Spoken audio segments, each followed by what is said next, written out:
called Forest Summons for Lilith. So the installation is comprised of 5 kinetic sculptures which are made from custom kind of mechanised components combined with my work with fabric, which are from old gowns and dresses. From an outsider's point of view, your installation looks like a bunch of twirling fabric. Yeah. But there's more to it, isn't there? Can you just explain to us the politics of your piece? So I come to my art practice through a practical and kind of conceptual approaches to fashion and cloth and garments through working in fashion design and then costume making. So that's kind of how I understand how I make art, is through an understanding of bodies, perception, lived experience of bodies, the ways we look at different types of genders and sexuality, and particularly in my costume making background through kind of using fabric as a way of storytelling and moving fabric. So as you said, there are these twirling kinetic sculptures. This project kind of started broadly with wanting to honour and celebrate the kind of feral and independent lives of different historic female artists. So when I read about Brittany Higgins when it was made public her allegations of sexual assault abuse,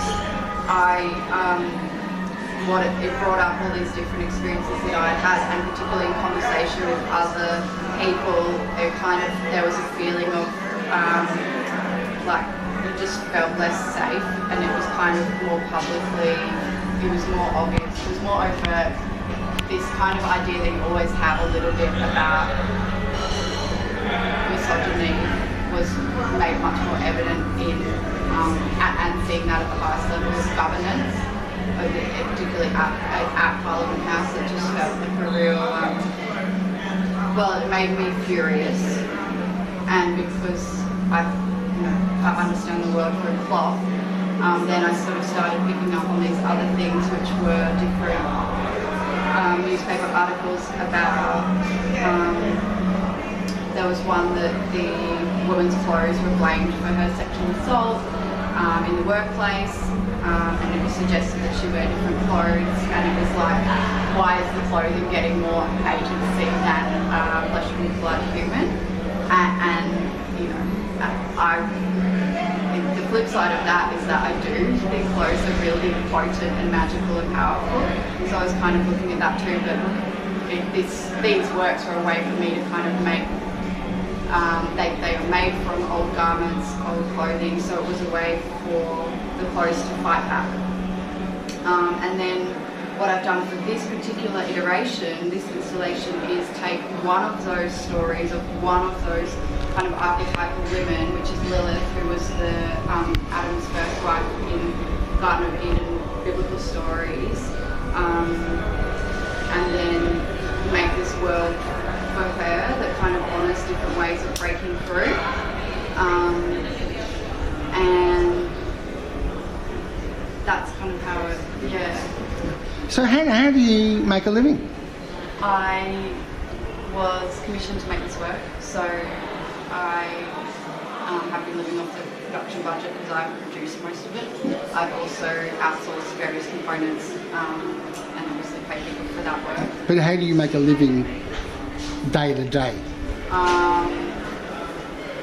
It's a very intrusive question, but everyone's always interested to know.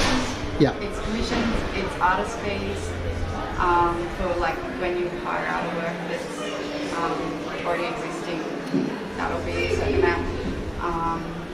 I have, up until a few months ago, I was working a day or two a week for an arts organisation, and I'll probably go back to that.